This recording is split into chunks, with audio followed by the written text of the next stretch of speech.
could ever hold a candle. Get ready for a battle, cause you know that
Happy Friday the 13th. It's Chris and Mark with the NWA Exchange podcast, the only podcast you need to be watching to get in the know about everything in Bella Vista and beyond.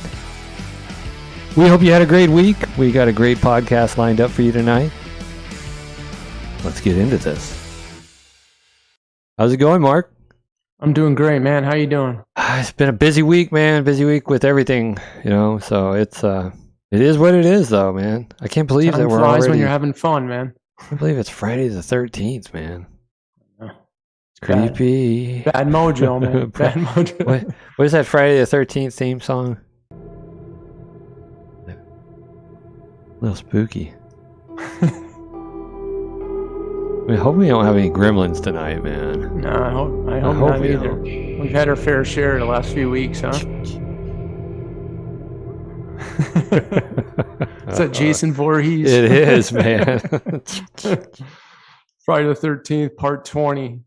We're living in a perpetual horror show for sure. Yeah, man, state of confusion, man. Literally. So we did a couple interviews this week. We got them lined up for our viewers. But before we get into that, tell me what's going on this weekend, man. Man, we have a lot of stuff going on. We have the Bella Vista Business Fair that's taking place in Reardon Hall tomorrow, Saturday, May 14th from 9 to 2. All local businesses will be out there. Make sure you get out to see those businesses and support them. Hutchinson Realty will be out there. We have our booth. There'll be other real estate companies. I believe Cry-Like will be out there and a few others. So okay. Stop by and check out the booths and check out a lot of these businesses. They need your support, especially after these 2 years of COVID. So I just got one question, man. If I throw my change at you, are you going to come out like Adam saying, "I'm coming out of the booth. I'm coming out of the booth"? You got to come after me, man. Well, there'll be several of us will be there. Okay. We get their shifts, so we'll be out throughout the day. So All stop by to see us. We'll have some information for everybody, and I think Eric has some giveaways. So $100 gift certificate, and I think a Subway gift card and another gift card. I can't remember what the other restaurant is. So, but eat fresh, man. Yeah. That's the big restaurant in Bella Vista, man. Yeah. Plaza there. Yeah. So it's getting warmer, Chris. Going to be in the mid 80s. Last couple of days have been absolutely beautiful. I saw someone post today, when are the pools going to open? Guess what? The pools are open in a few weeks. Metfield and Kingsdale pools.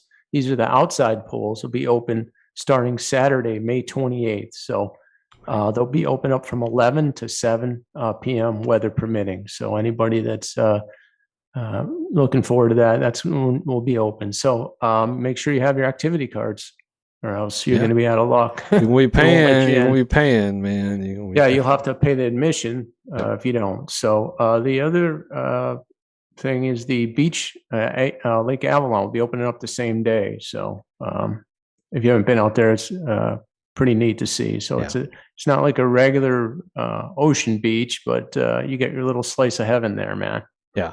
The wife and kid love swimming, man. So they've been out to the beach several times, and make use of the pools too, man. Yeah, take advantage of it. You're paying for the POA fees, so you might as well enjoy it. So we talked about last week and the middle of this week about early voting for primaries. Started on May 9th, so it runs up to May 23rd. Just a heads up for everybody out there. Get your vote cast out there, and you can go to the New Life Church and cast your vote there, 103 Reardon Road in Bella Vista, or you can head over to the Benton County Courthouse at 215 East Central Ave in Bentonville. So the actual election day the primary day is May 24th, with the general election taking place on November 8th. So very important. I know we always discuss this and make sure people get out and get your vote and do your due diligence and make sure that you're what these candidates are standing for. So Yep, I made it out there last Monday, the day the day they opened up early voting. It's good. I couldn't access the ballot, the sample ballot online for some reason. It just would not load, get an SSL error. So I ended up just going over there and thumbing through the books and got it. Got the Democrat, the Independent, and the Republican ballots. Oh, great. Started going through them and looking at them, and there's some people on there you don't know much about them. And so I was like, I'm gonna hold because gonna make sure that I'm well educated in who I'm putting my vote in for.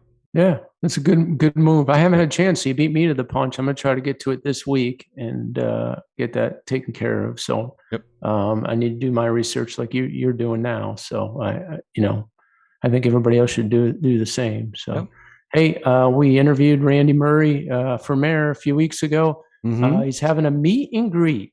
So Nice. May 19th at the Metfield Pavilion from 5:30 to 7:30. I did see a post a little while ago. I guess it's going to be, the menu's going to be tacos. Tacos? So, it's going to be raining tacos over at the Metfield, man. And maybe some of that Corona you like. Oh, I don't know if he's going to. His campaign will go broke, man. He starts doing something like that. Now that I said that, I'll have thousands of people turn out. No, that was a joke, people. Okay, there's no Corona beer. No. Sorry, it's just soft drinks. Okay, and some water maybe. Okay, yeah. So May 19th, though. That's that. Yep. That's if I think we'll be around maybe in the evening, 5:30 to 7:30. I think probably swing by and say hi. Yeah, that's right in our backyard. Right. Reminder on POA Board of Elections closes on May 17th. I know I got mine electronically. I went through the candidates. There's video footage for them. It was about an hour. Everybody did their all their intros and what have you. So that needs to be taken care of before May 17th.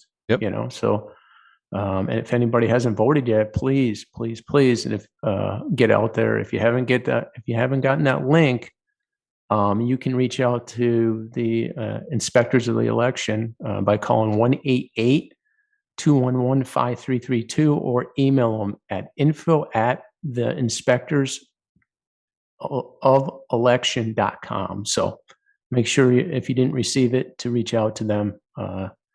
So you get it taken care of. So check that junk mailbox too, man. Your junk inbox mail.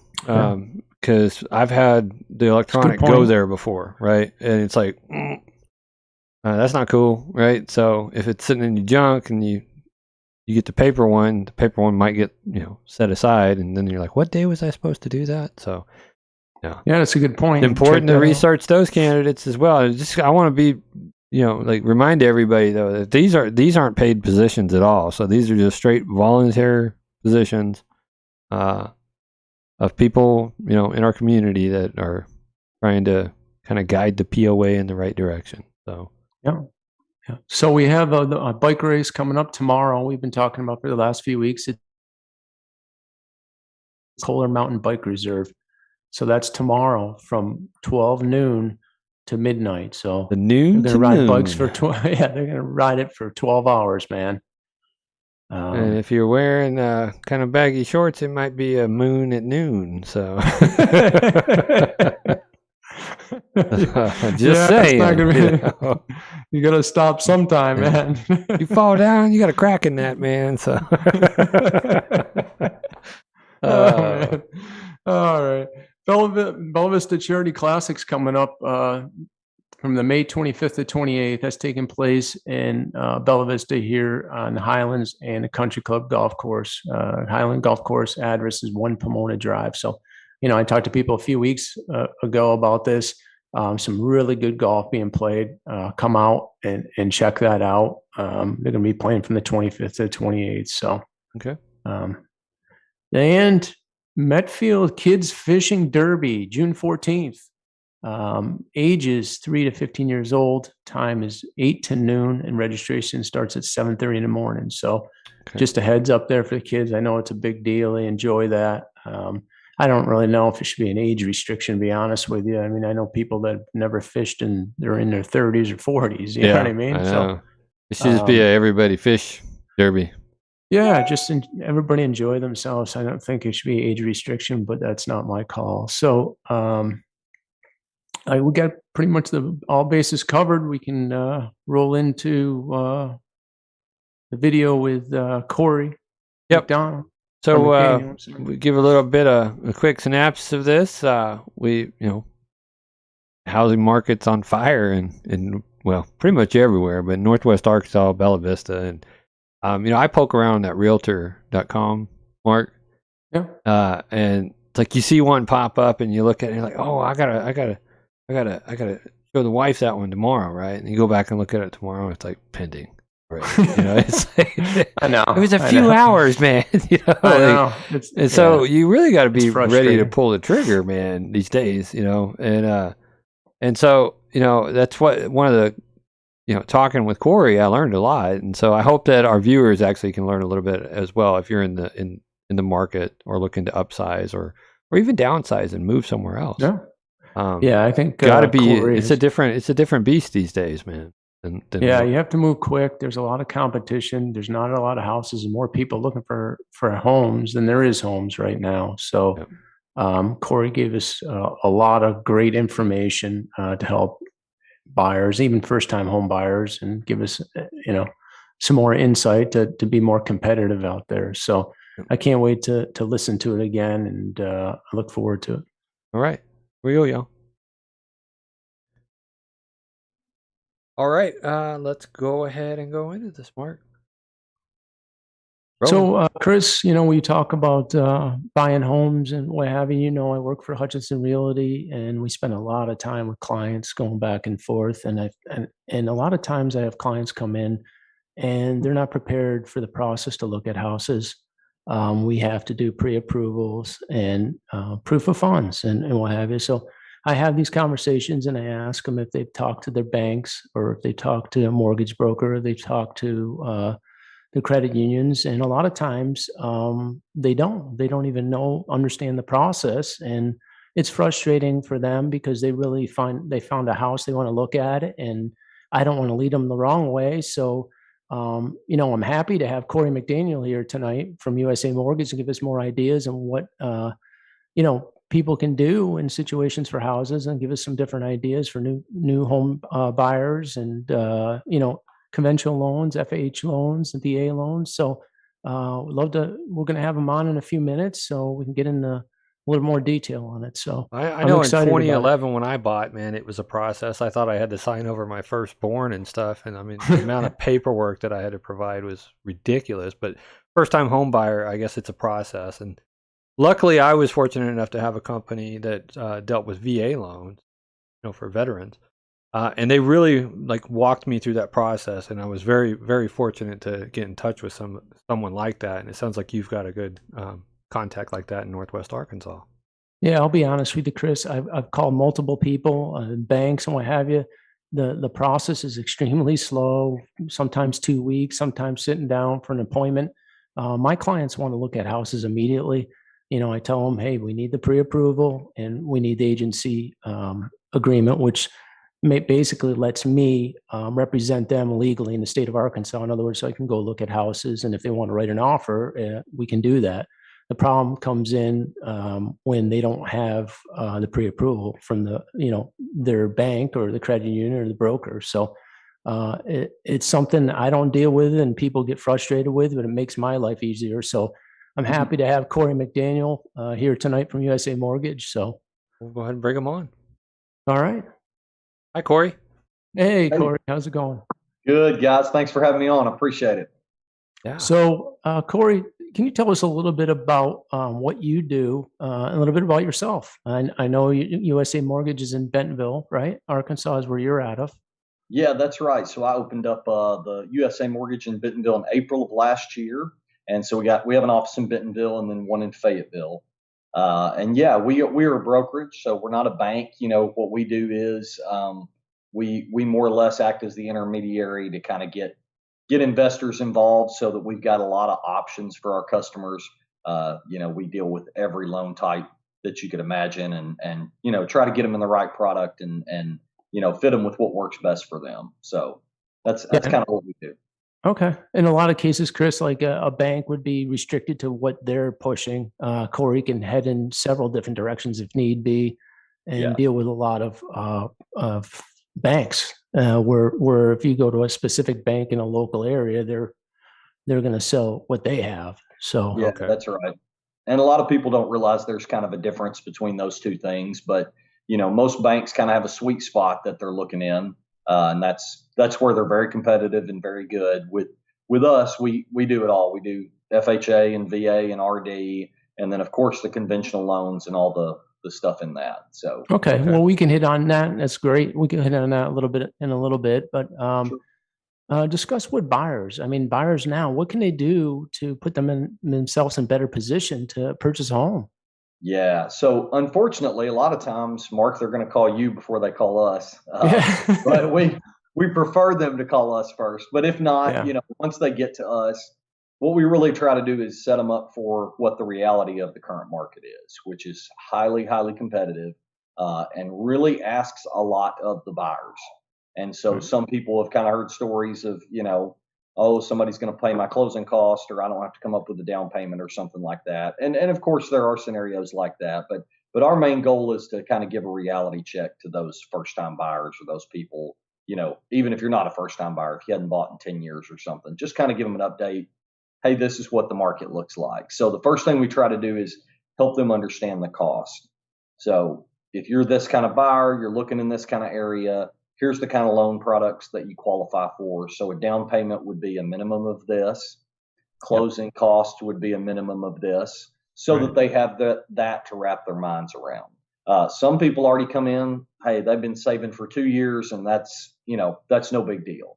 Other people are just starting, and they literally have no idea what it would cost to get in a house. So that's the first thing we do, is the education piece. The second thing that we really try to do is get an application from them and look at what their financial picture looks like. Okay. And because, again, a lot of people don't understand, we're looking at a lot of different things.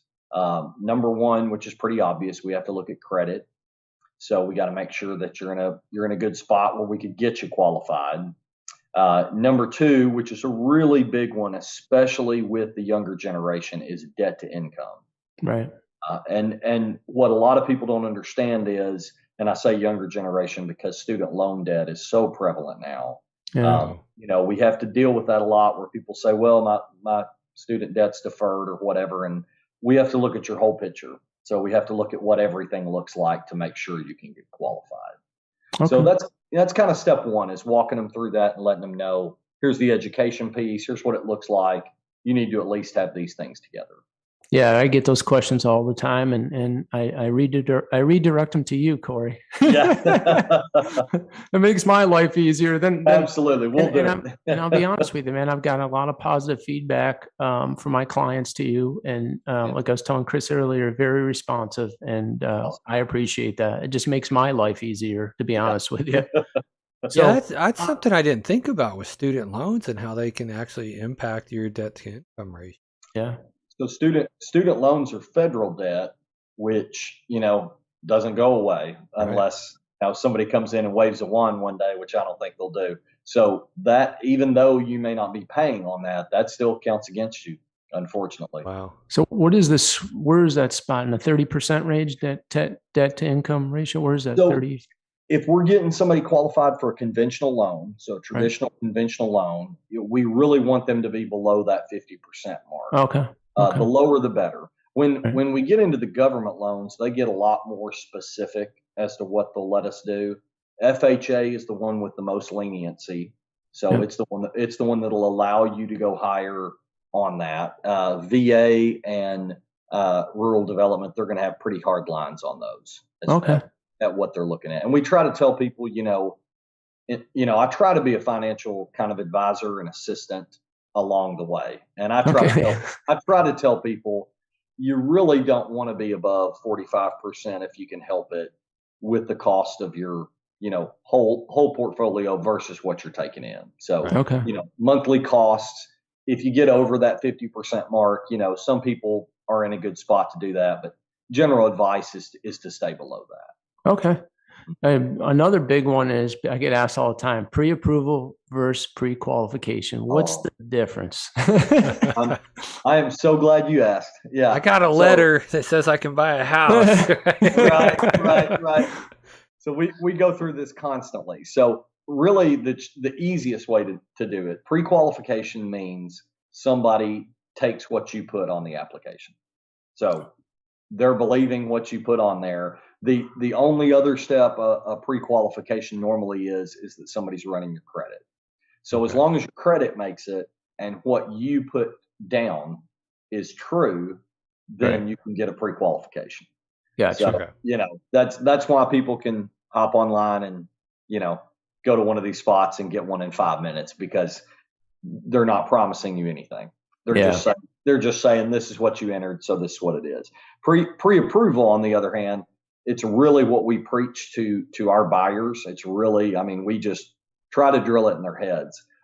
You're only as good as your pre-approval. And what that means is, pre-approval, we go ahead and take your income documentation. You go ahead and show us you've got proof of funds for closing. If you started a new job or something like that in the last 2 years, we go ahead and verify your employment. So we do all of the things that you would do when underwriting a loan ahead of time. Okay. And the awesome thing about that is two things really are great. Number one, if there is a problem or there's something in your file, that could be an issue down the line, we catch it early on. Okay. Which is awesome. That's what you want. That way we can say, hey, we're going to have to deal with this. Us and the buyer can get together and get a game plan. So that's great. The second thing is, and this is a really cool thing, USA Mortgage has a couple different options with this, but we actually, if we do a certified pre-approval and go through all those steps with you, we will even give the seller $5,000 if the loan does not close for some reason. Wow. So what we're saying is, hey, this loan is guaranteed to close. We've already figured out all the bad and the good parts of it. Up to this certain purchase price limit, we guarantee it'll close. So it's a far different process. It's a completely different thing between a pre-qualification. Okay. How many days do we get for a pre-approval? I'm sorry, Chris, go ahead. I was going to say, so it really, in today's market, with houses popping up and then getting an offer within a 2 day, the 2 days of them popping up on the market, it would probably be beneficial for somebody to go through that process with you so that they know they can go in, they can put an offer on that house and hope that the seller accepts that offer and they locked in that dream home that they've been looking at. Yeah, 100%, Chris. And we even call the listing agents. I call all the listing agents who my buyers have been pre-approved, because I want them to know these people have put in the extra steps. They did the hard work that they were supposed to do. and they wouldn't have gone through all those processes if they weren't very serious. Right. So yeah, it's extremely helpful because you can get, nowadays, I mean, gosh, Mark, you can have a listing and get 15 to 20 offers. So you really have to try to make yourself unique and stand out in some way. Yeah, and it's a good segue into our next one here, your cash ops and the USA Mortgage. I was talking to Chris briefly, and I said, yeah, you're right. Sometimes you get 10 to 15 offers. There might be a majority might be traditional or conventional loans, and there might be a few that are cash offers. Again, the seller's going to, weigh the preference on the cash offer. So tell us a little bit about this cash option from USA Mortgage. I think this is a game breaker right here, man. Yeah. Man, I do too. I'm just preaching it right now to everybody that will hear it. We have a fantastic, at USA Mortgage, we have a fantastic group of leadership that is constantly trying to make sure that we are on the cutting edge of helping our buyers get offers accepted. Unlike a bank, again, as a mortgage company, this is what we do. And so we are all for our buyers and our realtors to be able to work with them as well as possible. So what they came up with is our president, Ms. Linda, who's just awesome. She said, hey, these people are jumping through all these hoops and they're already getting pre-approved.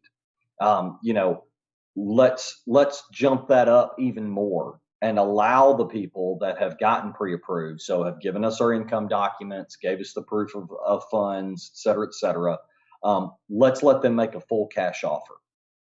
And so what they've got some requirements there. You got to have a 680 credit score. You got to prove that you could put 10% down.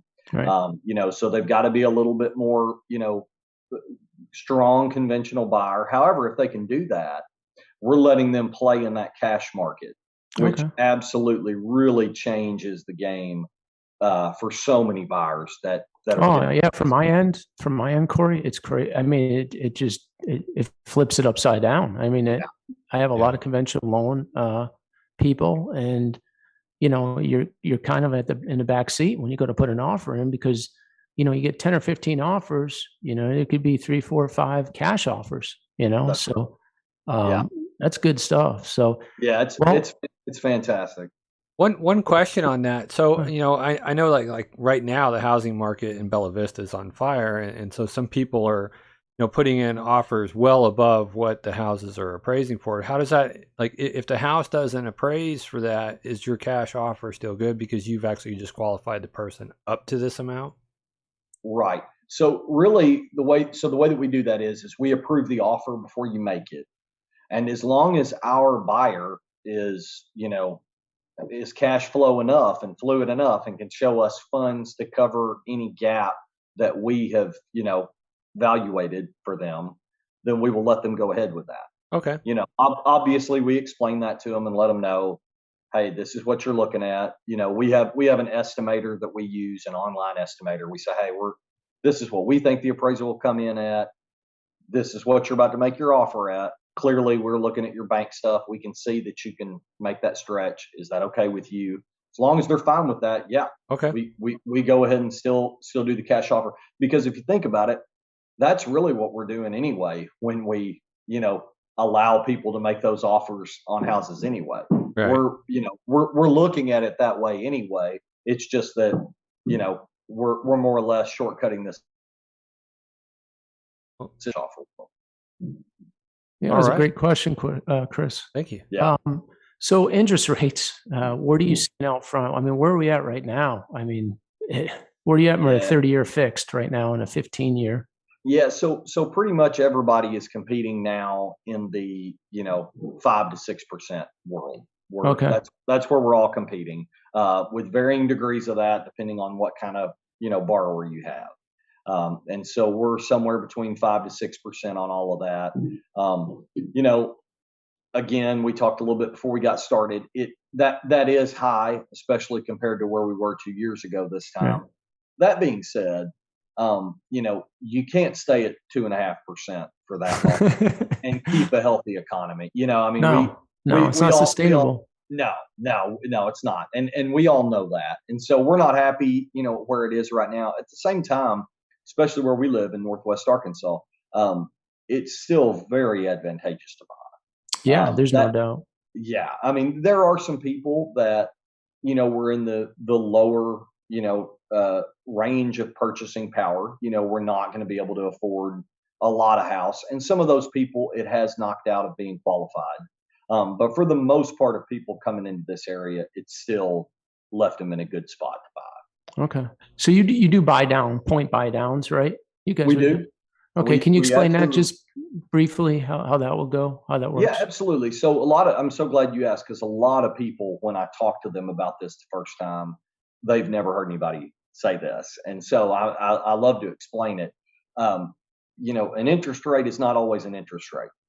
You can always buy a cheaper interest rate. And some companies, without, necessarily explaining to you how this works, will just charge you for an extra interest rate. So you have to be careful of that. So the way that works is the market is not just pricing, their flat interest rate every time, and we're all competing on the same field. Mortgage people and then banks and everybody else is pricing these interest rates every day as they go. So, if you've got a 5.5 quoted for you and a 5% is what you're looking at. If you have the cash available, you can buy down, which all that means, that's a fancy way of saying you can pay more at closing, or a lower interest rate. So you can always buy points down to do that. What we have seen over the last 6 months, in my opinion, and you could talk to somebody else and they may tell you different, but in my opinion, because the market is moving the way it is, you're really seeing it, in my opinion, where it's almost not worth buying down those points anymore. They're so expensive now, and it's not as big a differentiation in rate as it used to be for that kind of money, to where it's really not worth it. Now, a lot of people, they see a high rate and it kills them to go with that. But given the fact that most people stay in their house between 4 to 6 years max, and what they have to pay to buy down, say half a point or a whole point, right. The math a lot of times just doesn't work. Okay. Do you see a change of people going after adjustable rate mortgages instead of doing fixed? Fixed is still, for the most part, really where it's at. Yeah. Because a lot of arms now are 3-year arms, and they're going to be 2 to 3 points higher than where we are. So for some people it would work out, but for the most part, it's still more advantageous to go through the secondary market. Okay. Hey, can you give us just a brief overview between the conventional loan, FHA loan, and VA loan, just the requirements and Absolutely. Yeah. So just on the basic end, conventional loans, what most people think of when they think about a mortgage. If you're a first-time home buyer, that can go down to 3% down payment. For most people, it's a 5% minimum down payment, and you can go up from there. The two big reasons why people love conventional loans. Number one, when you're looking at things like appraisal, they're going to be the most lenient. Conventional loan is kind of saying, hey, if you can qualify financially for this, it's going to be your house anyway. It's yours. We're gonna allow the most things to go. If there's something wrong with the house, as long as it's not a huge hazard, that's normally not a problem on a conventional loan. Another big thing on conventional loans is the PMI that people really hate, private mortgage insurance, because it doesn't really help the buyer at all. On a conventional loan, once you've paid that note down by 20% of the value of the home, so 20% of what the home is valued at, that PMI falls off. Right. So, you kind of have the hope on a conventional loan that eventually this is going to go down in cost. Okay. So Good that's points. kind of the big one on the conventional loan. When you get in the government loans, FHA is probably the most popular. FHA has quite a few advantages to it. The biggest one is the debt to income and the credit score. On an FHA loan, we can go down to a 580 credit score. And we can go up to a 55, sometimes even a 56% debt to income ratio. Wow. So it's really advantageous for somebody who may be financially, is not in a fantastic spot, but still is in the market to buy and is wanting to purchase a home. The big negative on an FHA loan, unless you put 10% down on the front end, you're going to have that private mortgage insurance for the life of the loan. Oh, okay. Yeah, that's pretty big. It never goes away. And most people doing an FHA loan aren't going to put that much down. So you've got that. The other big negative on an FHA loan is that's going to be the most strict appraisal. And so, if you've got a house that's a bit of a fixer-upper or maybe has a couple of spots on it that just aren't too pretty, an FHA loan is oftentimes going to require you to have those things fixed before you close on the loan. Which, of course, that can be a little bit of a hassle depending on who's selling the house, especially right now in a seller's market where, sellers they're not too helpful. So you want the bathroom remodeled, you remodel it yourself. Exactly. Yeah. So VA loans, I know Chris has one. Chris, you have a VA loan, right? Yes. Yep, I do. Okay. Yeah, we do lots of VA loans. And to be honest, VA loans are some of my favorite ones to do, and they get kind of a bad rap, in my opinion. Two reasons why I love them. We are USA Mortgage, and obviously I very, very much so think we should take care of people that serve for us and give up years of their lives for things that we don't have to do. So I love allowing them to be able to use what they've earned, and it's a zero down loan, so that's excellent. The second thing is, and so many people do not understand this, I try to preach this all the time, but when you get a VA loan, and a lot of veterans don't even know this, but we have to calculate not just your income, but we have to calculate what they call residual income, which all that means is expected ongoing income. So we actually kind of have to even scrub a borrower's employment and what they're bringing in month to month, even more so than we do other borrowers. So they're really solid buyers. If you've got somebody, if you're a listing agent and you're looking through offers and you see a VA loan, don't be scared of that. A lot of time those buyers are just as, if not more qualified than your conventional buyers. Yeah, it was a lot of paperwork whenever I did mine. A lot of back and forth, but it was worth it, and I mean, zero down and no closing costs because, you got your service connection. So I was able to take that money that I was going to use for closing costs and buy down some points at that time, which was, it felt like it was advantageous for us. Yeah. That's excellent. So we're selling a lot of land here in Bella Vista, man, and everywhere else. Lot sales, the fire sales. Yeah, that's right. Everybody just wants to roll up and put a camper on it and start living, man. Yeah. So how do loans for land? I guess that's. Yeah, I wish I knew more. Unfortunately, we don't lend on land. Okay. But I know enough to be dangerous. Most of the time when you're buying raw land, you're going to have to go to a commercial bank to do that. Gotcha. They look at that as more of an investment than something on the residential side, even if you plan on building on it later. You have to go through that, and they've got different terms depending upon how much you're spending for that and things like that.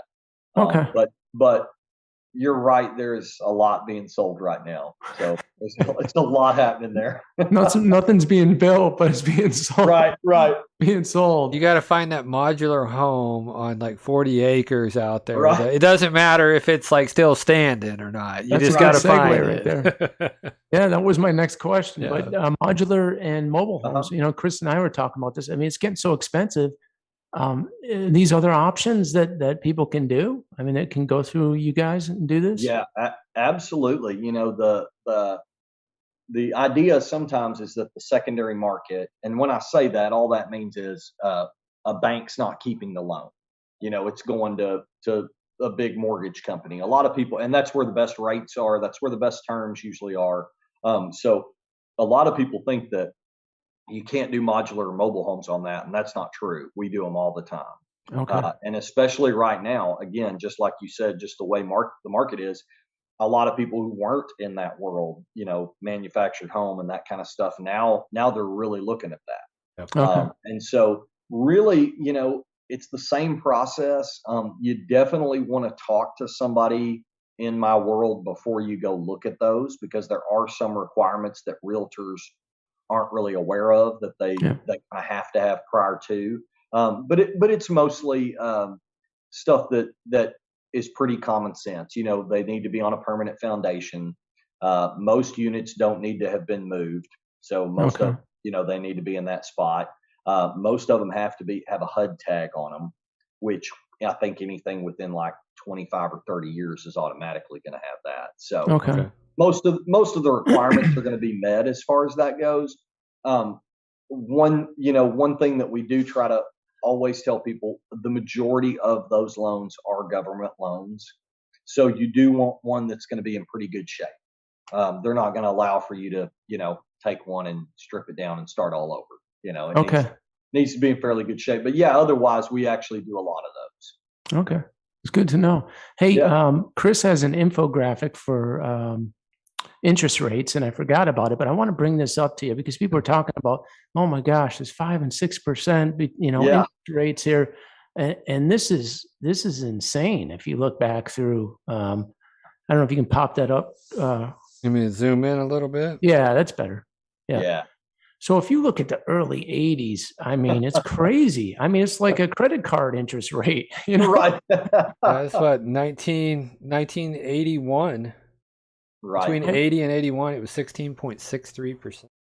Yeah. Oh, I mean, people don't understand how good they have it. You know what I mean? If you look for the last, 40 plus years, I mean, it's still a competitive rate out there. I think we, like you said, people got greedy. You know what I mean? You see these rates and all of a sudden, oh my gosh, it's between 5 and 6. Rates have never been that low though. I mean, so if you're still locking in at a 5, you're doing pretty good. Yeah, it's still a bargain, Oh, absolutely. I'm under the opinion that the federal government and a lot of people on our Fed side and our bank side really learned after those crazy years of when you saw those. The housing market needs to be strong for our economy to be strong. That is not a negotiable thing. So some years are better than others, but you can see on that graph by the way that trend is gone, that's only become more and more of something that we're, believing in. So even now, last weekend I was at a conference with a guy that he's somebody a lot of mortgage people follow. His name's Barry Habib. He's on MBS Highway a lot, and that's his site. He even said probably this time next year everybody will be refinancing. Rates are going to level off a lot. Yeah. So even what we're seeing now, it really does not worry me for the long term. Yeah, I mean, even when people have cash are still taking loans out. They're just leveraging the debt because the return they're making in the market is far exceeding what they're going to pay for an interest rate. So they're absolutely. I've never been like that guy that leveraged debt, man. I just pay my bills. Right. I'm gonna close my blinds before I get blinded if you guys don't care. Oh yeah, that's fine. Yeah, go ahead. Go ahead. Yeah. So, we ready to buy a new house, Chris, or what? I don't know. Well, maybe land. Maybe land, So. Yeah. All right. So, hey, Cory, we really appreciate your time. How do people get in touch with you? What's the easiest way? Yeah, absolutely. So you can go to my website, which is www.nwa-mortgage.com. It's got all my contact stuff there. You can apply directly off that site. So that's great. You can also call or text me at any time. I'm at 479-282-1480.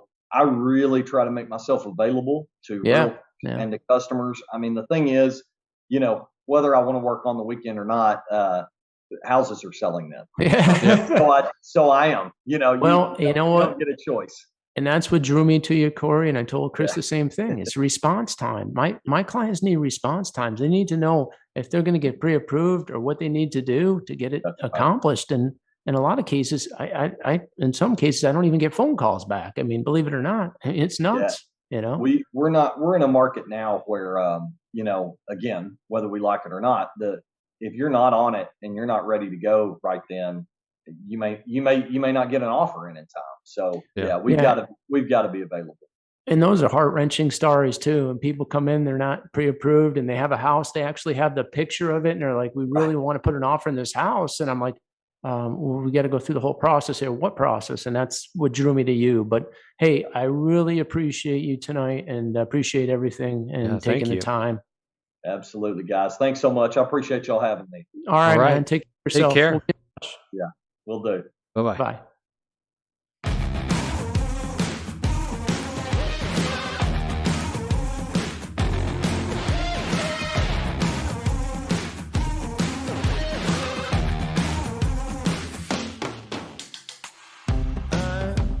Tired of waiting, lost while I'm sitting at home.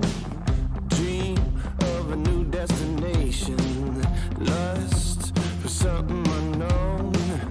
Oh, you better leave it alone. You know, I'd rather get up and go. How long can I lie around waiting for it? Sometimes you gotta walk out the door.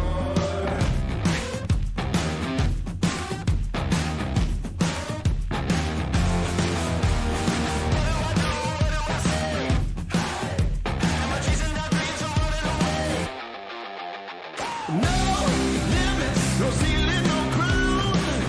No pressure gonna hold me down. No stopping till I break every rule. No limits to what I can do. Nowhere is too far away. No border gonna stand in my way. No wall that I can't break through. No limits to what I can do.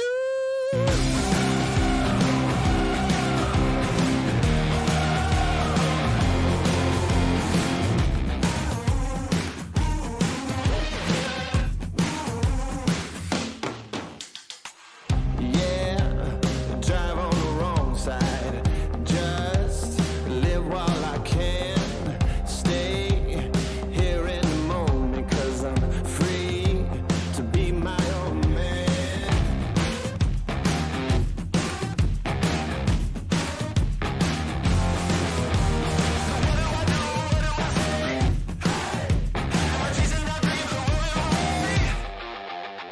No limits, no ceiling, no crown.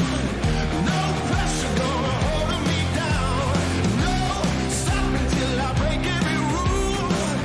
No limits to what I can do. Nowhere is too far away. No border gonna stand in my way.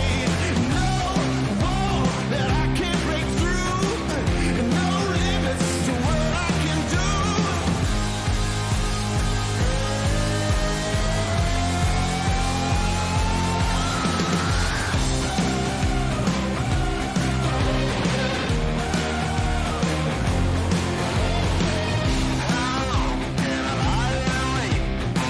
Sometimes you got to get up and go. No limits, no ceiling, no crown. No pressure gonna hold me down. No stopping till I break every rule. No limits to what I can do. Nowhere is too far away. No border gonna stand in my way. No wall that I can't break through. No limits to what I can do.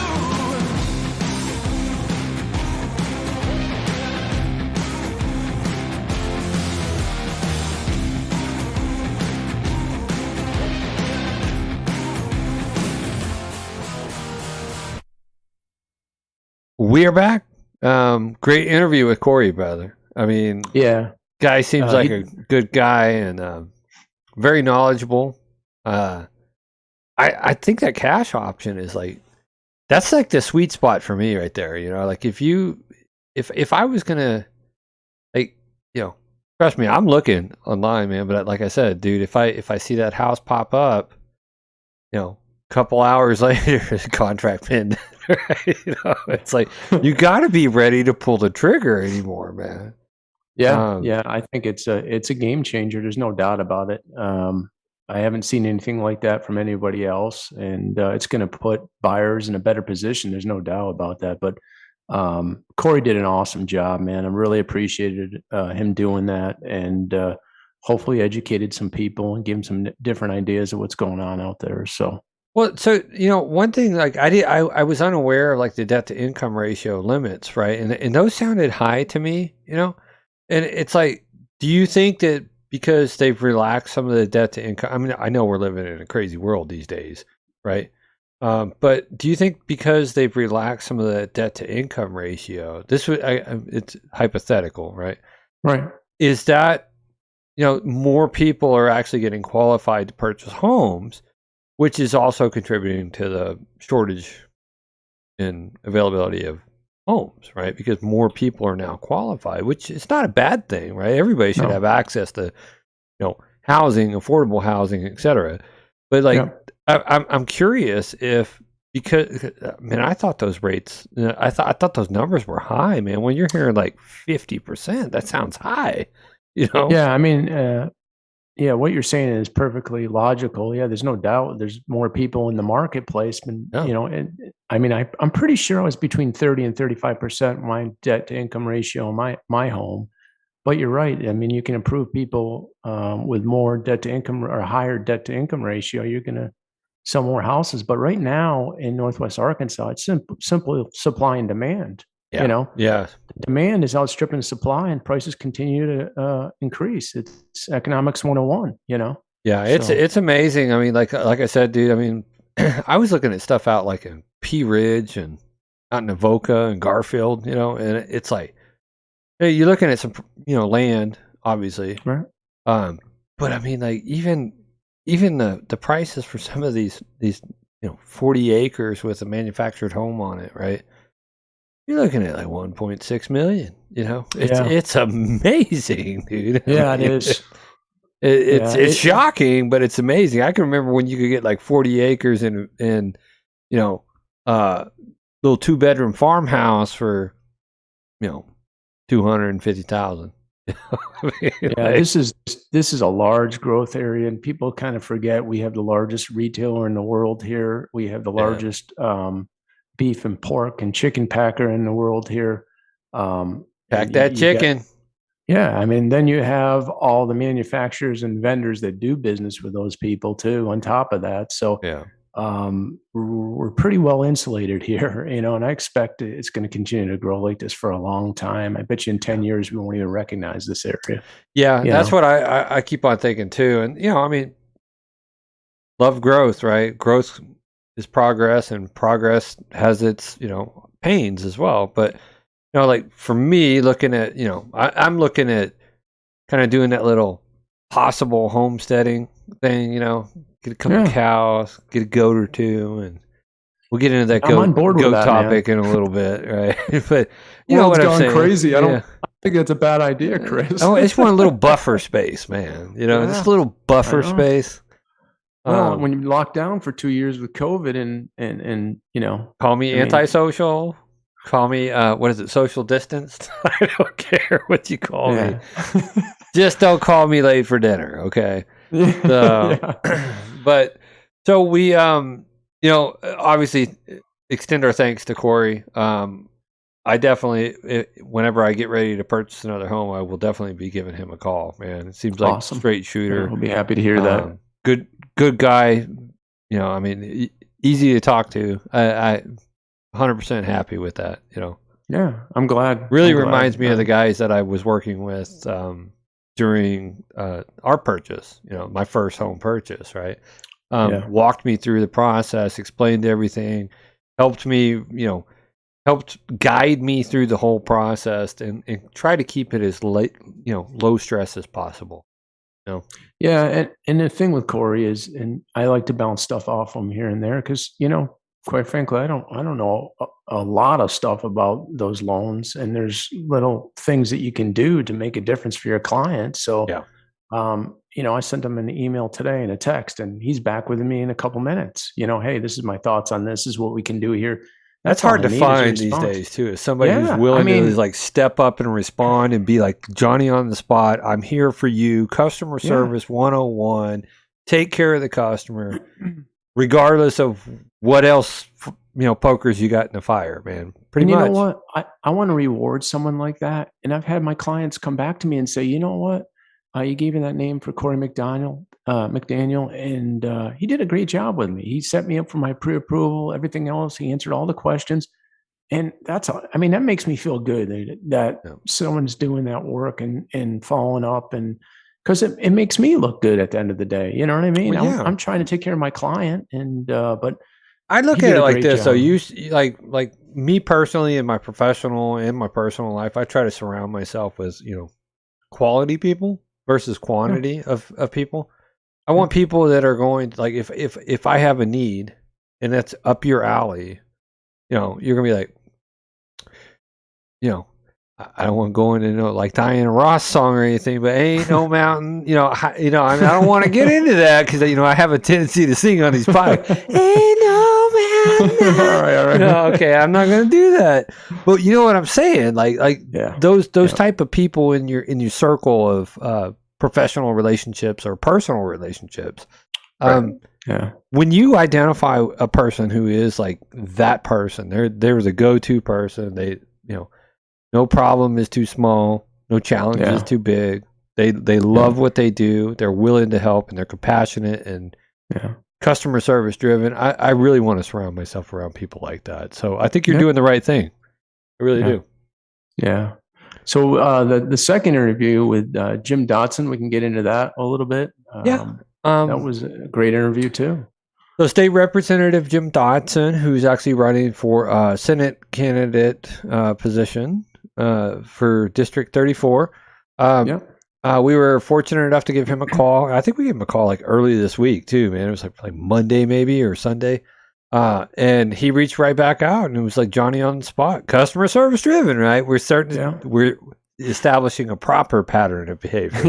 That's the thing is if I reach out to somebody in a position, either it be public position or private position, I expect, at least a courtesy, like, hey, I got some stuff lined up, but let's sit down and talk about this at a minimum, right?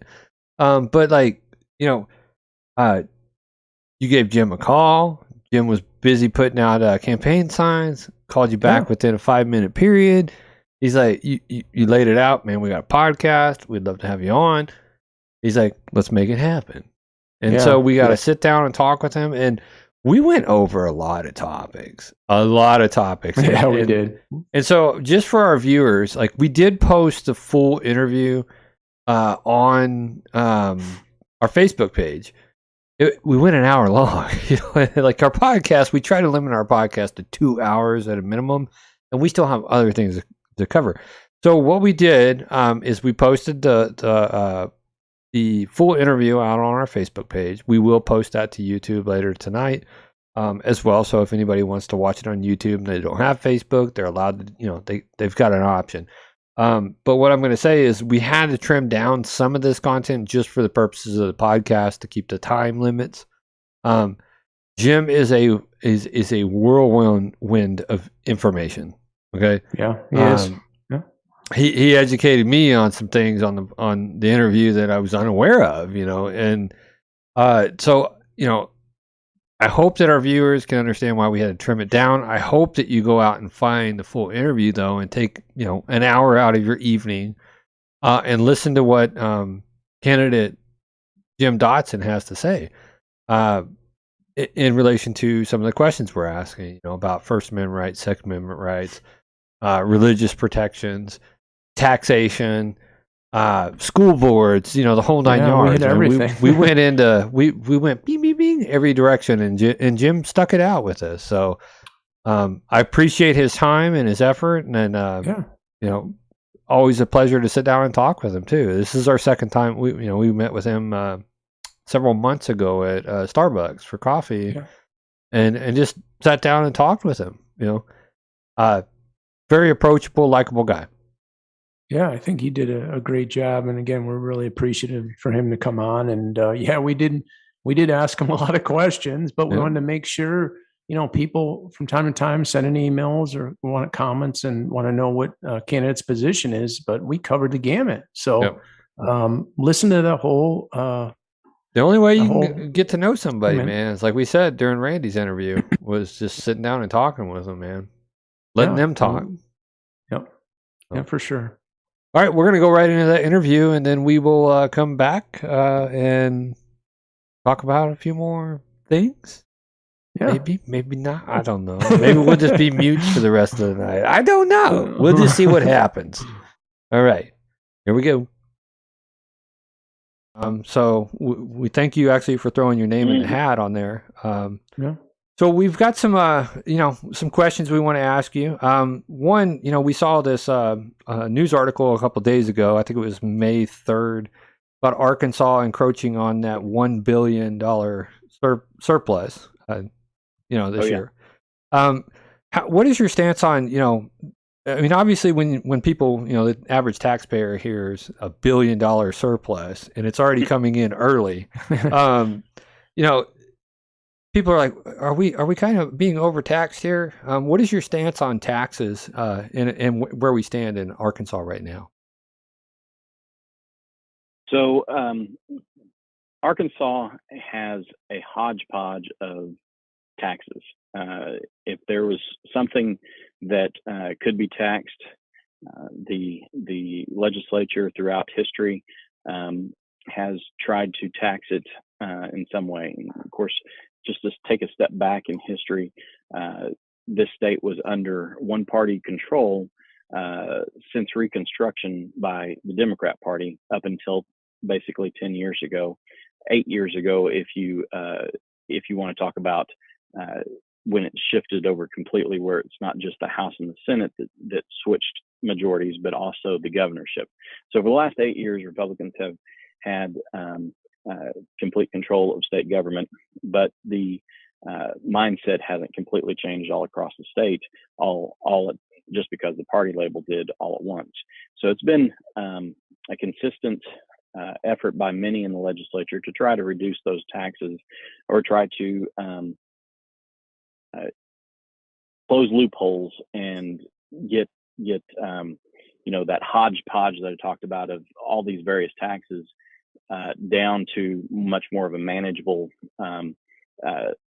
tax mixture that is lower rates, but it's spread out across everybody, closing those loopholes, like I said, so that the revenue for services is there that we all expect and need. Police, fire, well, not fire at the state level, but police, prisons, roads, foster care, education.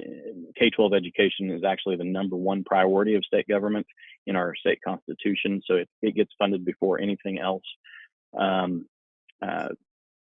Medicaid, there's just a whole host of various things that are always competing for those dollars that are available, and then an effort to try to reduce the tax rates so that we're not overtaxing citizens and we can have a growing, thriving economy.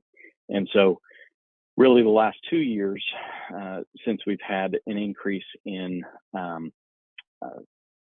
a lot of federal money, a lot of funny money that's out there, they've been printing monopoly money like crazy, as we all know. The amount of revenue that has been flowing into the state has increased substantially, and so the taxes that come in are also increasing at that continuous rate. However, the expenditures haven't been increasing. We've held down the expenditures, so that's why you get much more of a surplus, is when we hold the spending flatter and the revenues keep going up, then there's a opportunity there for reducing those tax rates. That's why at the end of the year last year, we were able to enact a $500 million a year rate reduction in the income tax category, which will be phased in over the next few years. But it was at least an initial effort, because we had $1 billion surplus last fiscal year as well. So the fiscal year in Arkansas runs from July 1st through June 30th. And okay. So we're approaching the end of this fiscal year. Those monies that are surplus cannot be used. They go into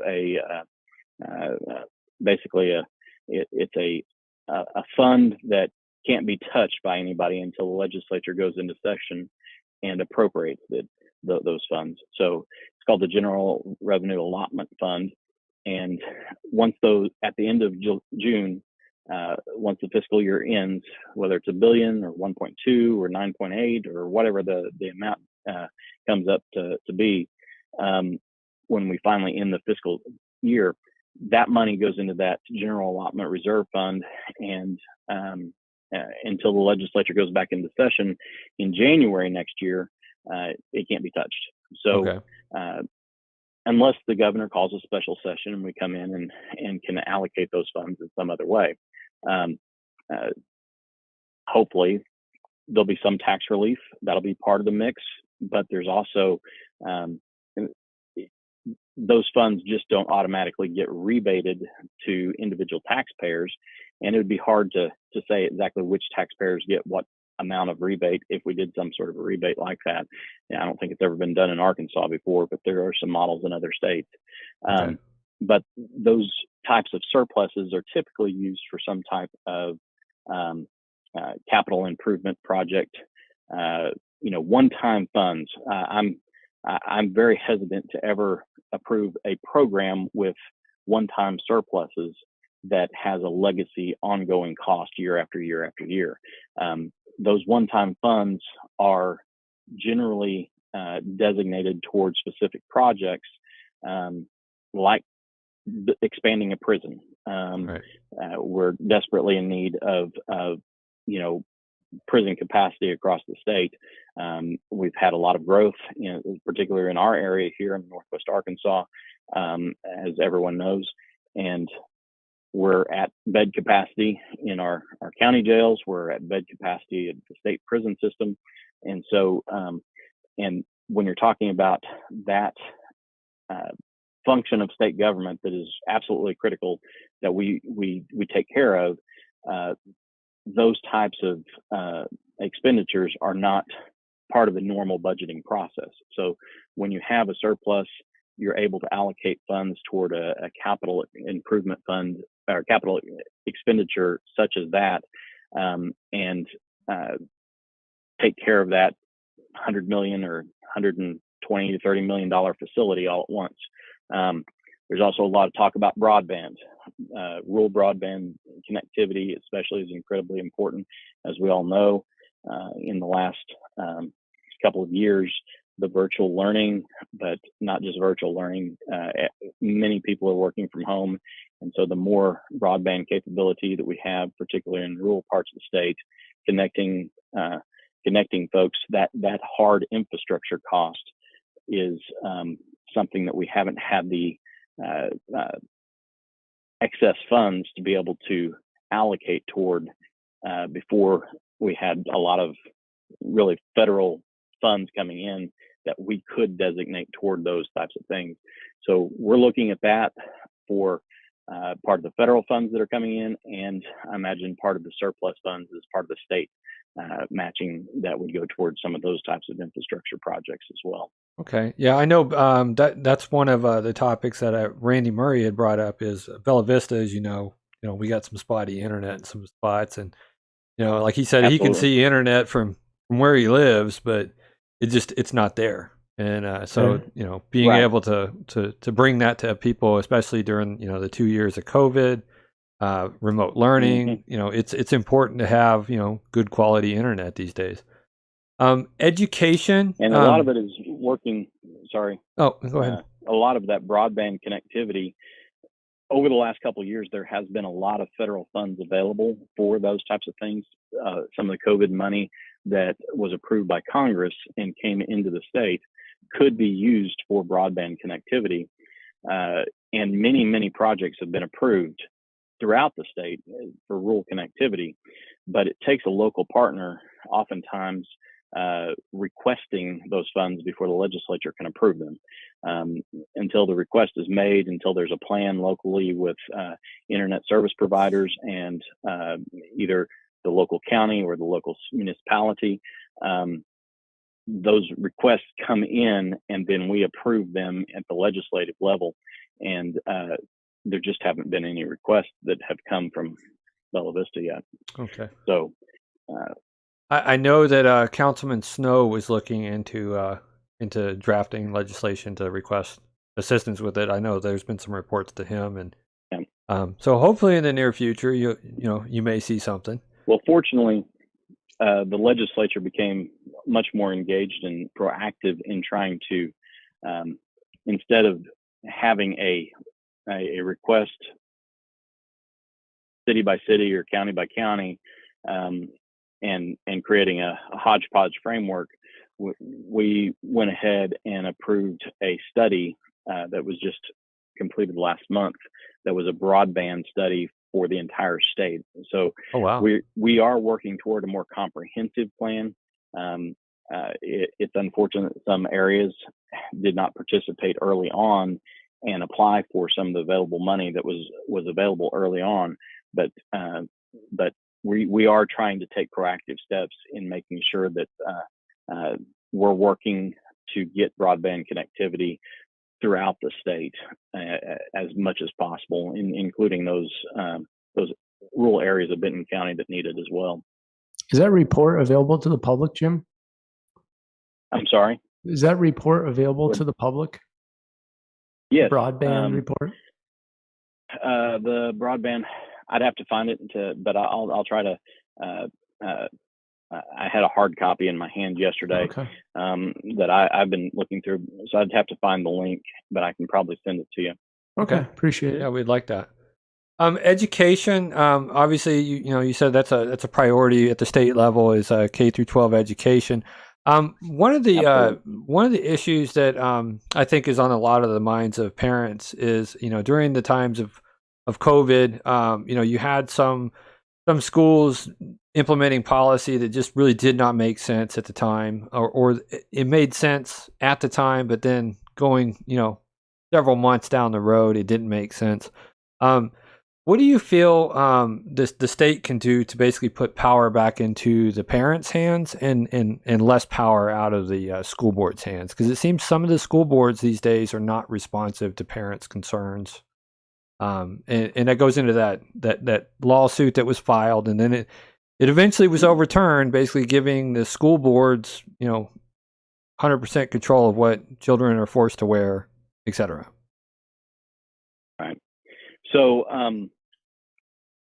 ultimately, whether it's the state or the local school board, the elected officials at the state and the local elected officials on the school board are elected by citizens, parents. And so, when it comes to the ability for the state to control things, that's much further removed from parents being able to be actively engaged in their local community school district decisions and what their students are hearing and learning from. The state has empowered school boards to make those many of those decisions. Now, there's standards that are come from state level that they have to meet and live up to, but how they go about training and teaching and the administration they hire, the administration, the superintendent works for the school board. The school board works for the people. And so ultimately, at the end of the day, it comes back to making sure you're looking at who the candidates are, looking at asking them questions. If you don't have a candidate that will live up to the expectations that you think are necessary, find another one or run yourself. But those local decisions by the school board, and we're at a unique time, particularly in Northwest Arkansas here, where almost every single school board member is up this year for election, and the filing is in July. So the Bentonville School Board, now there's many of them that were on the primary ballot timeframe, but the Bentonville School Board, specifically in this area, is on the November ballot. And so I know at least 5 of the 7 seats in the Bentonville School District, which includes Bella Vista and Centerton and, Bentonville and all around, are on the ballot this November, and the filing is in July. So get to know the candidates, get to know the people that are running, and 5 of 7 is a majority. So if the local citizens want to see a change in the local decisions that are made, they have an opportunity to have their voices heard by the candidates on this November's ballot. Okay. Mark, do you want to go into the next question? Yeah. Well, I mean, this goes back to what we were talking about before, Chris. We're strong supporters of freedom of speech. We do this open platform. We want people to come on and have discussion. We don't chastise people. We don't control people. We want to have open dialogue, and want to know what your thoughts were. That, I mean, I see a lot of information being suppressed through the news, through Facebook, and even locally here. So I just want to know where you stand on that area. As far as freedom of speech is concerned, yes. or in general, freedom of speech. I'm not sure what suppression of information you're talking as about. As it pertains to social media. Like social media? Yeah, as it pertains to it. Yes. Yep. Well, I'm very hesitant to have the government get involved in censoring or regulating a lot of the decisions of businesses that are private entities. As far as free speech is concerned, I'm very much in favor of free speech and making sure access to free speech is available by all. But when you get the government picking who is making the decisions, that's a recipe for regulated speech in the future. Mm-hmm. So it's a very fine line to try to navigate, especially in this new world we live in with digital technology. Yeah. It's a very difficult thing to try to figure out the policy that is best, and I'm sure we'll look back and have seen some things we got right, excuse me, and some things we got wrong. But my personal philosophy is always to err on the side of making sure the government is out of deciding whose speech is being censored, I guess. Right. Okay. Yeah, I've always taken the stance of there's when they started this whole hate speech thing. I mean, there's hateful speech. I personally, I mean, any speech can be taken hatefully or whatnot. It all boils down to context, and so I don't like terms like that. I think that all speech is protected as long as it's not inciting violence, et cetera. Right. Breaking actually blatant violation of the law. That going in, so I think I probably know where you stand on the Second Amendment. But I know there was legislation that was proposed a while back about basically.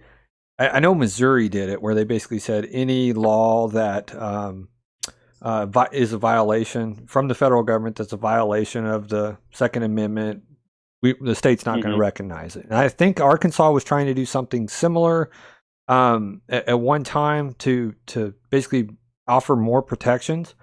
What is your stance on that, where you have basically federal overreach of some items down to state levels?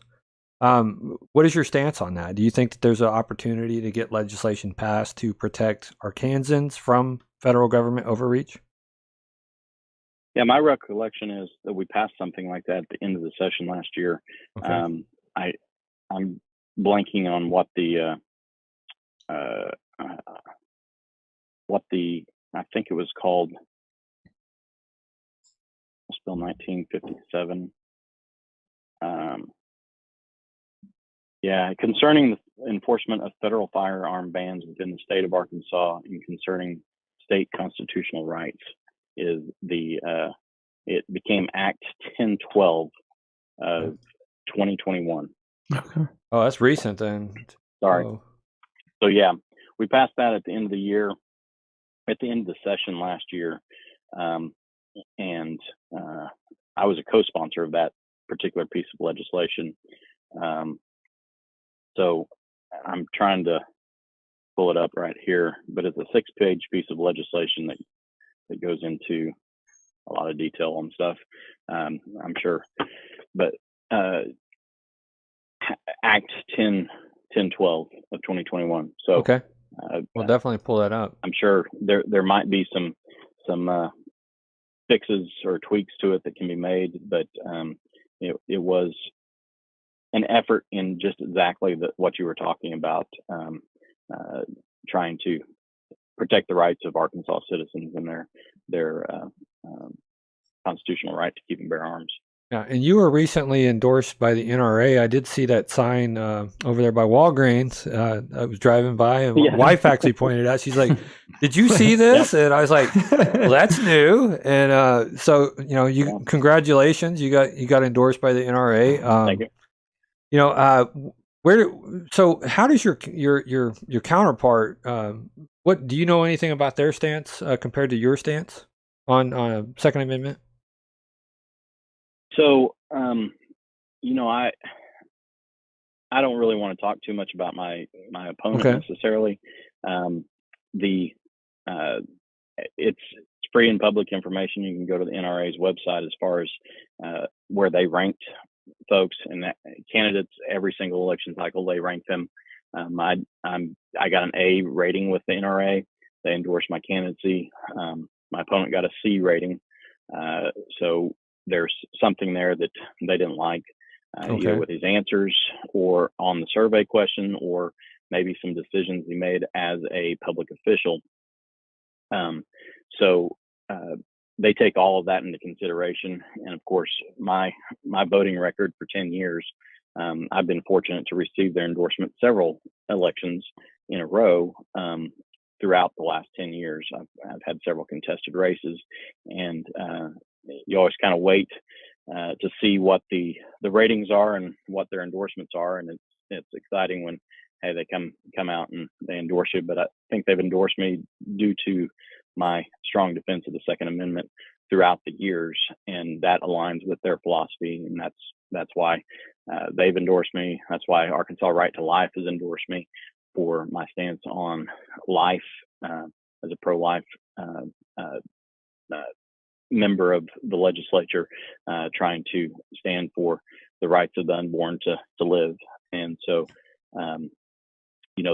it's always nice to get the endorsement of organizations that have been fighting for particularly for specific rights that I hold dear, and to be recognized that we align on those things, and they recognize that my stance aligns with theirs.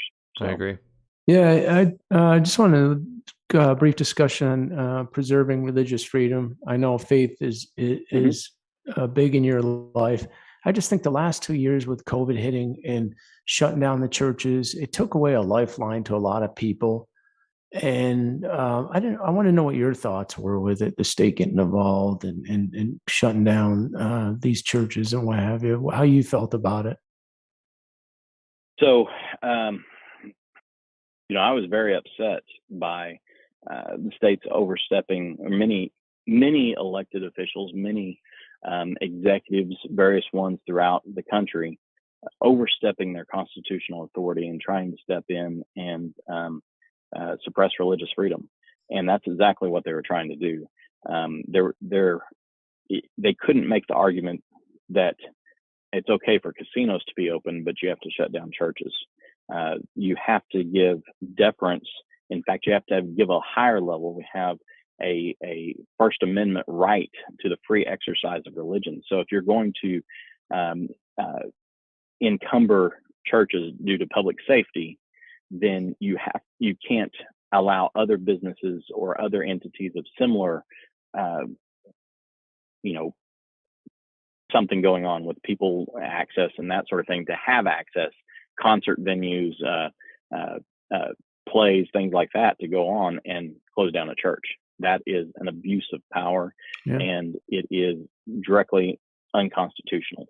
And so, fortunately, a lot of those cases, as they work through the court system, as they were challenged, were those public officials were called down for their unconstitutional activities.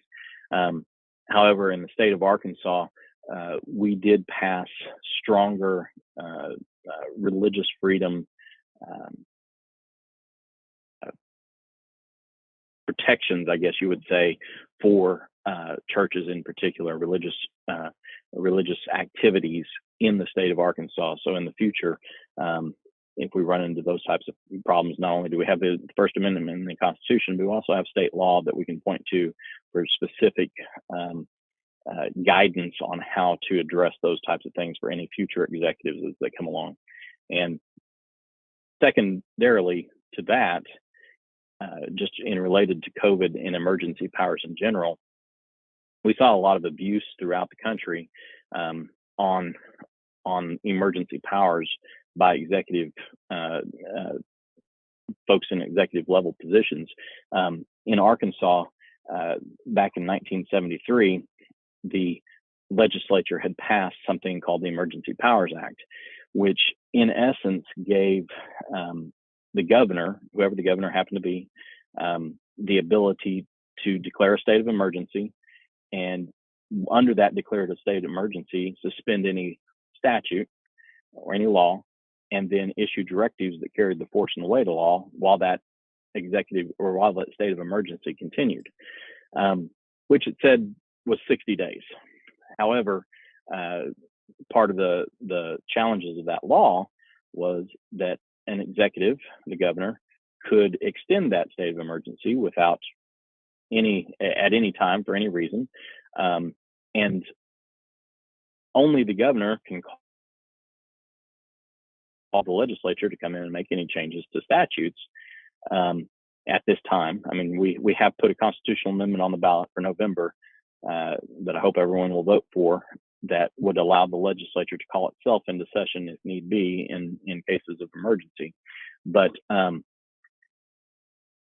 going back, it basically gave the governor of Arkansas dictatorial type powers. Now, whether you like everything that happened during COVID or you dislike some of the activities, it was a new unforeseen emergency situation that we'd never had in the state before across the country.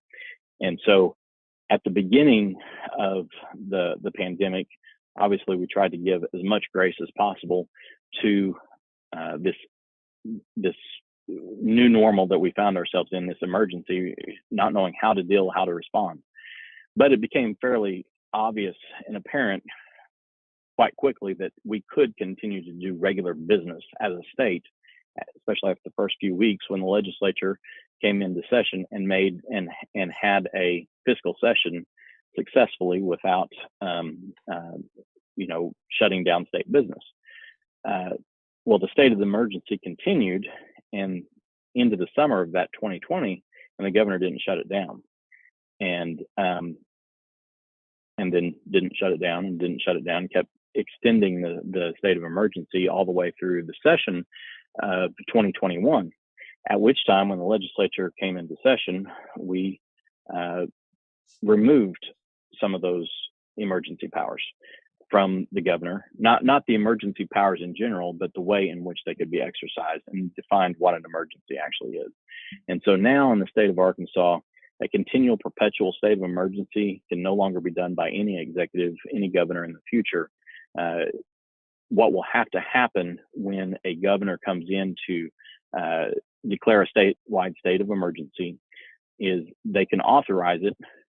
You know, there is absolute need and necessity for a governor to have that type of authority. If there's a tornado, if there's, a natural disaster, if there's some type of state of emergency, they need to be able to mobilize the resources available to address that emergency.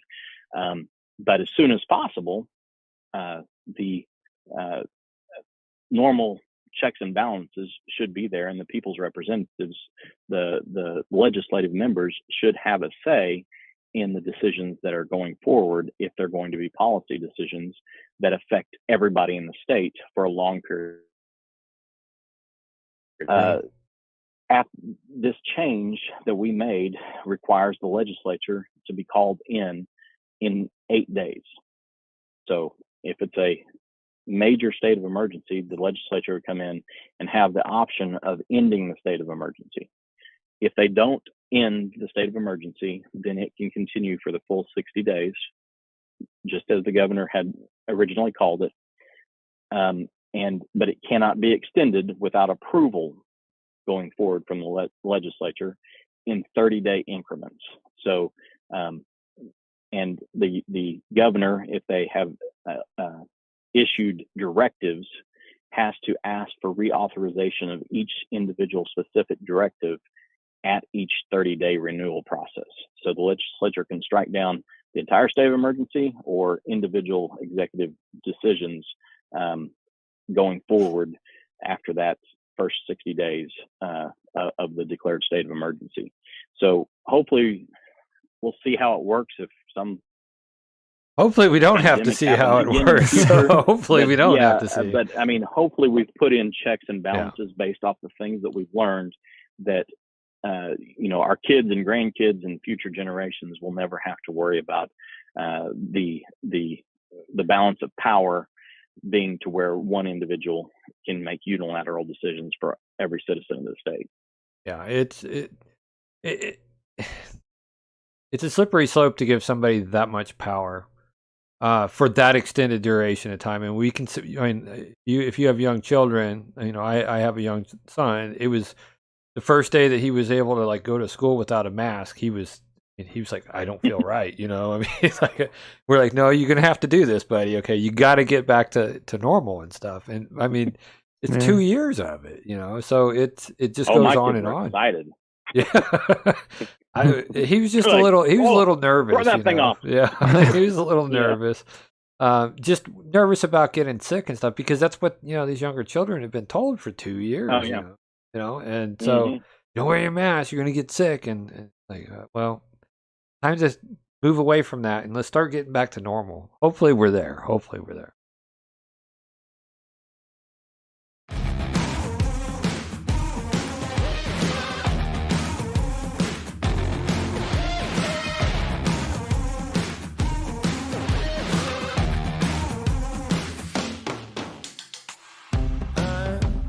Tired of waiting, lost while I'm sitting at home.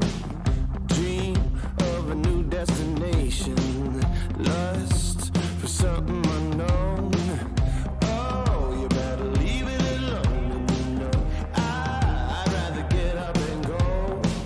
How long can I lie around waiting for it? Sometimes you gotta walk out the door.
we are back. I'm sorry about that. Look, man, we unpacked a lot of it. I mean, like, how many opportunities do you get to sit down with a state representative for an hour and talk about basically everything that's on your mind, everything that you see that's people are concerned about, school boards and First Amendment protections, Second Amendment protections, the overarching power of government, which just seems to, it seems like it's like somebody's chipping away, taking away a little bit more of, our sovereignty as we the people. And so, like, I appreciate spending an hour with Jim talking about these issues. I just don't think that we can like get it all on the podcast in the time frame that we have allotted for this, because our viewers keep on telling us, man, you guys go a little long. 2 hours is a long time. Right. But so full disclosure, love sitting down and talking with Jim anytime. The guy has so much information. He educated me on like, the Arkansas House bill. What was it? 1012, right? Was it 1012? House Bill 1957, regular session 2021. I think that's what they call it on the interwebs. That's the one where they basically have, ratified our Second Amendment rights in the Arkansas law, right? Preventing, federal government from overreaching us. And I was unaware that they actually passed that, right? Last I had heard is it was like, nope, nobody did anything with it. But apparently in 2021, they took care of that.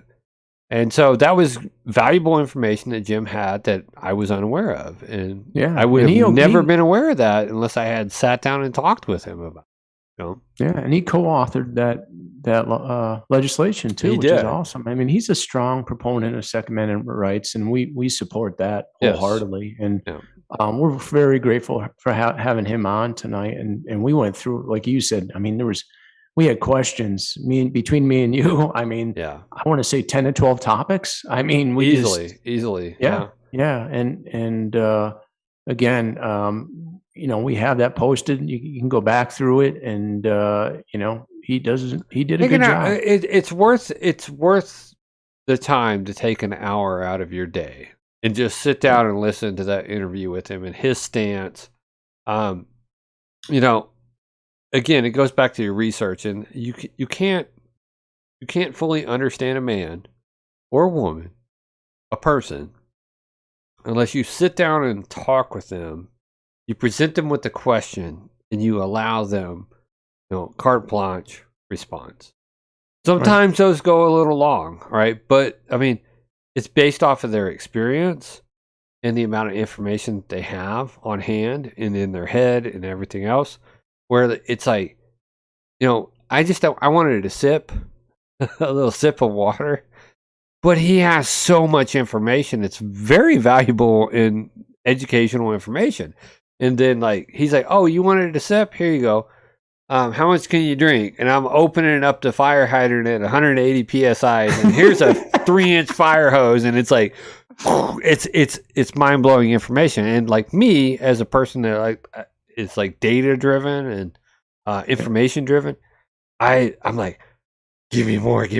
And then, we were reviewing this doing prep work for the podcast last night, and I'm like, I don't think we're going to be able to fit all this in, man. I don't. It's good information, but I just don't think we're going to be able to fit it all in. Yeah, he's, what, and Jim stands behind what he says. You know what I mean? Yep. He doesn't hide from anything. He comes right out and tells you what his stance is. And again, we're just so appreciative. He gave us the opportunity to interview him. Again, we're giving other candidates out there same opportunities, man. Same opportunity exists, right? We'll do this thing for you. So, all right, we're gonna change directions here, Chris. Okay, we'll moving on up to the east side. Your favorite topic. So, last week we were going through the whole deck situation. You're poking that open wound, aren't you? What's that? The addition of more branches and the new stump dump out there in your neighborhood, driving everybody crazy. But I think the people want an update on that. There has been progress on there. I haven't heard any actual official responses from the mayor or community development. The chief, right? Remember, I emailed the mayor and the chief community development. I think it was on the 18th of last month. Apparently, they feel it's too good to respond to me, a lowly constituent in the community, but that's fine and dandy. Several people on our community street have been contacting community development, filing reports online, etc. And I believe that we have like a ringer, like an actual public servant that is customer service driven, and that's Jesse from community development. Guy has been very responsive to my wife this week. I made a phone call earlier this week to obviously there has not been a permit posted. I had emailed the director of community development inquiring about permits for this site. Crickets. Where's my crickets button? Right. Hey, crickets. So you the crickets, right? You didn't hear back from anybody? Haven't heard any, not on that email, and that was sent on the 18th of last month, requesting permit information. Nothing. And then we, got a couple text messages earlier this week. Took a quick spin down there, got some photos of a truck dumping on the site with no permit posted. And I'm like, well, let me go ahead and call a non-emergency phone number for police services and report a potential crime in progress, right? Illegal dumping. Right. Didn't hear a peep back from the police department. I sent another email to the mayor and chief of police on this one. And I really not sure. I mean, really not sure, man. Not instilling a high level of confidence in the services, right? I mean, if you can't get back to me, I know you're probably upset. The person that runs these, they're the head of services for community development, police and fire and EMS. Is who? The mayor? Yeah. I don't know. Want to run for a Senate position? Can't even get back to a lowly constituent about like me. I don't know. Maybe you having personal grievances. I don't know. Maybe a little butthurt because I'm giving you nicknames. I don't care, man. I'm giving you nicknames because you're failing to do your damn job, man. It's like you're failing to do your job. If you were doing your job or following up with me, doing the right thing, I might not be like, calling you out. But if you can't handle these little mediocre problems in Bella Vista, Arkansas, I'm starting to really question what makes you think that you got the gusto to go to a state legislator position. I'm questioning it, bro. I mean, you can't. It's an emphatic no for me, man. If I call emergency service, here's my concern, right? If I call a non-emergency phone number reporting a crime in progress, and nobody from the police department even follows up with me, okay, fine and dandy. I email the chief of police, and I ask for a response on why nobody had followed up with me. At a minimum, I should have gotten acknowledgement that I sent an email. Thanks for your email. We're not at liberty to talk about this time. Right? Yeah. Or it's on, Not instilling a high level of confidence in the services that I pay taxes for. Remember, this guy thinks I'm going out on a limb here and saying, man, I think he's like mini Trudeau, man. I mean, he is. And he's telling people don't respond to, he has alienated me from a city perspective, right? Yeah, I'm calling you out. Do I expect a response? Damn sure I do, because I pay taxes.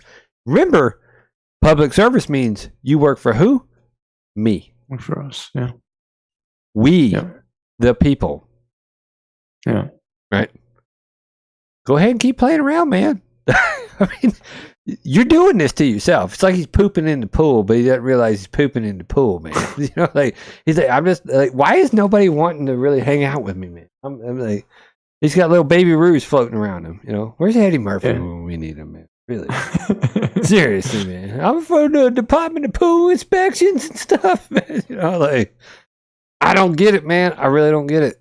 Like, so nothing, man. No. That's fine. No Danny. responses. Keep on. Some of it was any of it cleaned up? Well, so now here's where it goes to, like, you know, other people getting responses from Jesse at community development. So they came out and apparently they mulched it all, shredded it all up. I still am wondering where the displacement of the deck went, though, because I never saw anybody roll off the deck, but I'm not monitoring anything 24/7 either. But they mulched it up. Totally looks like it looks pretty out there, right? It's just not a total. Nothing about this situation has been normal. That's my concern. Another X-file, huh? Right. Yeah. Where are we going to go? Like, nothing is normal with this building site. It's been an ongoing mystery since January. I guess 19th. Hopefully that'll remain clean for you, and you can move on. Not just you, but your whole neighborhood. Yeah, People on our street have been January, through too much with that whole fire burning and stuff. And like, I mean, at the end of the day, I'm just asking for a little bit of prevention to prevent something from getting out of control. That's it, man. It's like, have we learned nothing? I think that was actually in my email to them. Have we learned nothing by, like, doing nothing solves nothing? And when you've got somebody who has blatantly said, no, I was told I can't set it on fire, I'm going to set it on fire anyway. That's where the actual concern comes in, right? Yeah. But, you know, whatever, man. I peed in somebody's Wheaties and they don't feel that they're, like, responsible to even get back with me, man. So that's fine. You don't want to email me back. You don't want to call. I guarantee you I'm not expecting a Christmas card. No. Not. Hope you know, I mean, here's the takeaway of it. Is if you are actively following the orders of a tyrant who's on his way out the door, keep it up. Keep it up. Yeah. You might find yourself jobless whenever we get a new mayor. You might find yourself jobless. You know? Yeah. Maybe. I don't know. Yeah. I don't know how that works. But it's unacceptable. What I'm saying is anyway. All it takes is a little bit of what? Follow through. That's it. Yeah. Follow through. Yeah. So, you know, we've been talking about this the past few weeks. You've seen stuff about, you know, parents being labeled as terrorists at these school board meetings. Yeah. I mean, I don't know what's going on. Well, I think it started out with their kids. that memo that was written to the Department of Justice, and then the response to the memo that they would start, you know, looking into parents and stuff. And yeah, it's crazy. FBI. And everybody's like, no, that's not going to happen. Whatever. It's just guidance. Well, but it is happening. Yeah. Right? There's no doubt in my mind, man. We're on somebody's watch list as well. Look, man. I mean, I'm sorry for exercising my constitutional right, you know, to petition my government officials that are doing bad things in my country and my community. Think about if you feel you want to go ahead and label me. I mean, what? I ain't scared. I mean, I'm not doing anything wrong. Label me, but I mean, like, it's pretty bad if you're actually that person behind that and labeling me. But think about I gotta start questioning your moral character.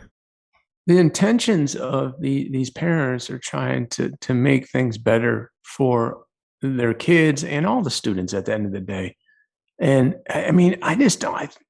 It's like the Twilight People get Zone, passionate man. about things. I understand that, though, Mark. People get passionate about things and probably say the wrong things at the wrong time. Right. But we're all human, right? We all do that. I've said not in a public forum do I really say anything that I don't really mean, right? Like, I mean, I said what I said is kind of my motto, right? But what's frustrating to me is the kids get in the crossfires. You know what I mean? They get caught up in the crossfire of all this. Well, imagine the FBI coming to your house, right? Because you were at a school board protesting a book that was just blatantly gross for your third grade child. Right. Just throwing a hypothetical out there. Completely inappropriate. Yeah. Right. But then now because you were passionate, right? Passionate enough to stand up to them and say, you guys are a bunch of pedos trying to groom my child, right? Because you're passionate in the moment. Yeah. Right. And they look at you with blank stares. So they're obviously like, maybe they're hearing you, but what body language? Non-communication is communication, right? Yeah. Silence is acceptance, whatever you want to look at it as, right? I mean, like if you tell me something and I have a totally blank stare on my face, that's very rare, right? Yeah. I mean, like, because I'm looking, I'm processing, but you get those blank stares from them. It's that lack of validation from that parent's perspective. So they do get a little bit more passionate, right? Especially if it's the third time they've been in to discuss this issue, right? Yeah. But to have the FBI show up and uproot the house and investigate them, It's craziness. It's I mean, like, okay, when's the SS showing up? Yeah. I mean, like, that's what it boils down to. But it's supposed to be a great time for kids growing up. I mean, I have such great memories of going through grade school and what have you. And it's just, oh my gosh. And I couldn't begin to imagine some of these kids going through this the last 2 years, 3 years. Yeah. I mean, it's just horrible. It's just ridiculous. So, we talk about inflation, Chris. We're going to hit another topic. Inflation is insane. So, filled up the tank, man. $3.99 a gallon, $70-something, man. So I did some number crunching. So this time last year in April, and I totaled up the gas I used for April last year to this year, and up a total of 36%, $156 a month. I'm paying more. But what's even scarier is my grocery bill. And the kids have a lot of food allergies. So we purchase just about the same thing every week. Yep. So our original bill was, let me see here. It was for the month was $1,020, which was a little bit over $250 a week, right? Yep. It went to $1,548. What kind of percentage increase is that? Like 34%. But now I'm going to extrapolate this over a year. So over a year combined, groceries with increase would be $6,336, and gas would be $1,872 for a grand total for a year. Just listen to this. This is every American, $8,208, which is an extra $684 a month out of your pocket. Hope that $15 minimum wage was worth it, y'all. It's not sustainable, man. It just, this is ridiculous. You walk into any of these grocery stores, like you said, they're empty, man. The aisles are empty. There's nothing. I'm not gonna say they're empty, but the aisles are getting smaller and shorter. Yeah. You know what I'm saying? Like they're still doing that shell game, right? They're packing more on the shelf, but like when you reach back like 3 deep, it's not there anymore, right? Yeah. Where's the breaking point, though? This is I don't know, man. 4. I really don't know where the breaking point is. I think the breaking point, we're starting to see the breaking point, man. I got friends in. I had to bro, look, man, I had to update my Facebook relationship status too. I'm in an abusive relationship with the cost of diesel right now. Right? I had to. This you don't think the diesel price is like directly contributing to the price of goods in the store? Oh, yeah. And what's going to happen? I remember this happened years ago. The price of diesel went so high that these carriers just stopped. I told you 3 months ago, man, to put a quarter tank in the RV, man. That's 25 gallons of diesel. Cost me $150. Well, when they can't make any money. For 25 gallons of diesel. That was a month or two ago. $150. Yeah.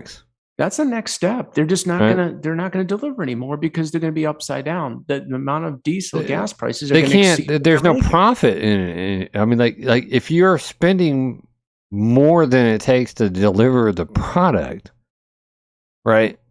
Like you're spending $1,000 in fuel to drive 900 miles. Yeah. Inflation is highest it's been in almost 40 years, man. 40 years. Oh. Well, hey, man, those records are highs, right? The highs. Those are records, though, man, for this administration. We're not even in a peak. We're number one. We're not even in Memorial Day yet. I mean, the big travel times are coming up, man. I mean, can we hit $5 by the fall? Dude, we're already over $5 for diesel, man. Easily. I'm just saying regular gas. Probably, man. Probably. Oh, unbelievable. But everybody's wondering why. But it goes further, right? So, like, I mean, you're starting to see this breaking point. People are starting to see it.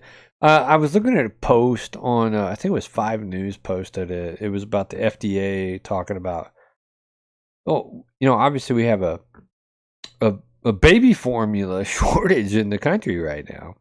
I don't know. I find it odd that we have a baby formula shortage after this recent leak about Roe v. Wade. And all of a sudden we have a baby formula shortage. So we had toilet paper shortage. I mean, I don't know. It's just, there are no coincidences anymore, man. In my mind, there's not. But now you see the FDA come out and say, well, parents that are, resorting to, 1960s tactics to make some type of food for their kid is concerning, and they shouldn't be doing that. But yet the FDA fails to even provide any type of solid guidance on what parents should be doing, considering the face. Give your kid some crackers. Your kid can't freaking eat, right? Solids. It's like, you guys want to sit here and tell, like, this is the nanny state, right? Yeah. Don't do this, you bad people. You're not doing right by your kids, but we ain't got no solution for your kid being hungry. So you know what's ironic? I just saw it come through, and we were talking about that. They're going to have some huge shipments come out of Ireland. This company that produces, I think it's Abbott or something.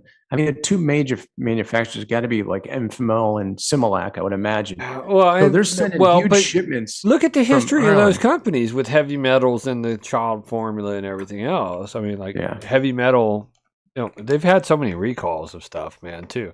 It's like, but yeah, Grandma found. I mean, we're all alive today because Grandma found a way to feed our parents, man. Yeah. During the Depression and everything, she would soak that rice. I agree with you. I'm saying, like, there's tried and true. I mean, humanity has been around for so long, and for the FDA to not offer any type of solid guidance on what parents who are facing shortages can do, right? Right.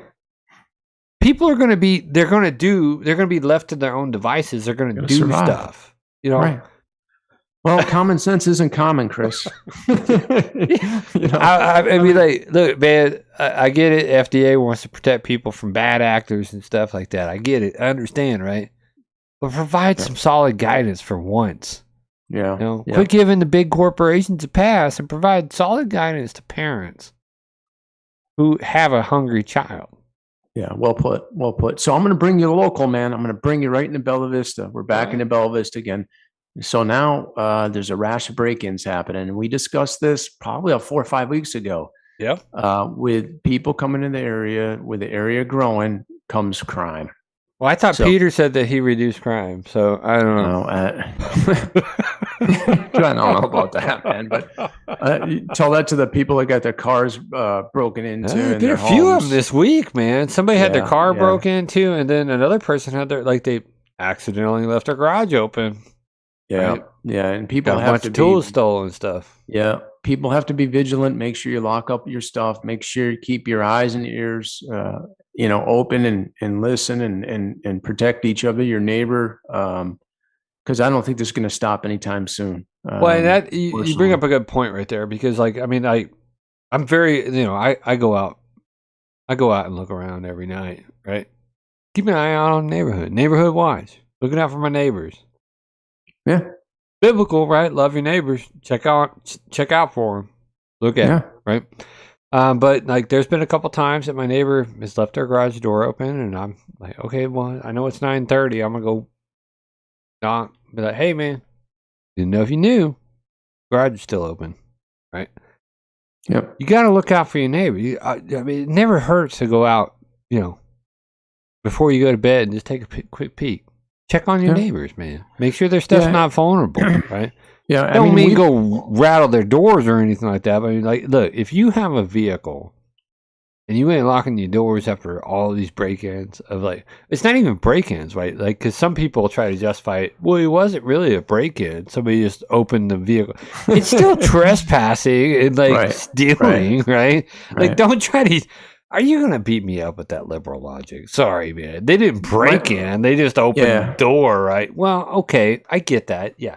They didn't break in. They pulled the handle, right? But everybody should know to lock their vehicles. Everybody should know that if you park a vehicle outside and you have a garage door opener in it, right? And you park in your driveway, don't leave that garage door opener in there. Yeah. You just provide another level of access. Like, okay, so you forgot to lock your car that night. Open the door. Guess what? Oh, there's a garage door opener. Boom. Garage door opens. Now they got access to all your tools. Possibly, maybe, how many people actually lock their garage door? Right? They think the garage door is actually what's protecting them, so they forget to lock that garage door. Right? Right. So now there's another point of entry. Yeah. Right? Yeah. Use some common sense. Yeah, we pulled some video footage and we picked up on some people walking down the middle of the road, 12:30, 1 o'clock in the morning. Same thing, they're not on a regular walk. They're looking to break into stuff, unfortunately. And people like that, they don't look like they care. They were going from one house to the other house, right on the driveways. We were watching it. And I'm like, this is insane. We're seeing an uptick in this, and I don't know what. I mean, I've heard that like some people view Bella Vista as a affluent community. I wouldn't. We ain't no damn Hollywood here, bro. Right? Yeah, right. But apparently it's viewed as that. Well, someone's going to meet the wrong person, man, and they're going to be breaking in their house or what have you, and it's going to end bad. You know how it goes. Well, I mean, we're not quite standing your ground yet, man, but I don't know, man. I don't have an answer other than to use common sense. Check on your neighbors, do that once over before you go to bed. Make sure that your neighbors don't have a garage door open. Remind your neighbors to lock their cars. Don't leave your dang garage door opener in your car that you park outside your garage, right? Yeah. These are common sense measures that I think that everybody could benefit from. And then obviously the looking out for your neighbors. If you see your neighbor, you know your neighbor's patterns. Everybody's like, you know your neighbor's pattern. I don't try to like look at my neighbors and like monitor what they do, right? But I know their patterns, right? Like I know when I drive up the street, if I see the garage door open, they're probably in the garage or they're doing something in their yard, right? But at 9 o'clock at night, if that garage door is open, that's not normal. Yeah. Check in on your neighbors. Remind them. Get their phone numbers. You don't even got to go over and knock on the door. Hey, man. Don't know if you know your garage door is open. You might want to close it so nobody robs you. Right? Yeah. It's simple. We got to look out for. I mean, it takes the community. We got to look out for each other. Yeah. Well, on that note, Chris, I think this one's in the books. Number 11, man. We had a great podcast great interviews. Number 011. Yeah. Enjoyed it, man. Like every Friday, I look forward to it, bro. Yeah. It doesn't even feel like it's been that long, man. I want to give a huge thanks for everybody who watches the podcast, who comments on the podcast, who likes the podcast, and shares the podcast. Hopefully we're doing you a service. I've gotten some emails this week from new viewers and stuff, and I appreciate it, man. And if there's anything you want us to look into, our emails are on the screen. You want to shoot us thanks, like, whatever, just tell us, give us your thoughts on how we're doing. We're here for you. That's it. Yeah. That's why we're trying to provide information to you. And you know, we talk about this all the time, open forum, man. We want to have it and create good discussion. And that's, there's that's just our so goal. many narrative and gatekeepers, man. And it's like, I'm totally sick of that world, right? I really am. And I think a lot of people are, you know. You know, I mean, So- I've noticed some stuff from our Happy Positive group this week where, like, talking about a business, just one specific business in that group, will get your post deleted. And so I reached out to the business owner. I was like, "What did you do, man? Whose Wheaties did you pee in? Right? You know, I mean, did you smack somebody's mama, or did you insult somebody? No, I did not. No, it's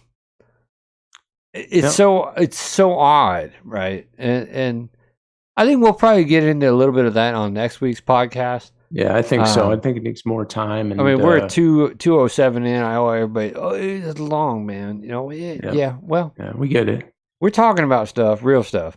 But anyway, we'll get into that next week. I just wanted to say thank you for your support. Thank you for liking our content, watching our content, and I hope that you reach out to us and let us know how we can do better. All right, you guys have a great weekend. Remember to like, share, subscribe, tell a friend. We don't do that, the whole show and all that. But like, share, subscribe, tell a friend. We'll see you next week. Take Have it a great easy. week. Bye-bye. Maybe we could do this. Maybe. I don't know. Mark, every week. We'll see. You ready? Ready? Let's see. Gremlins.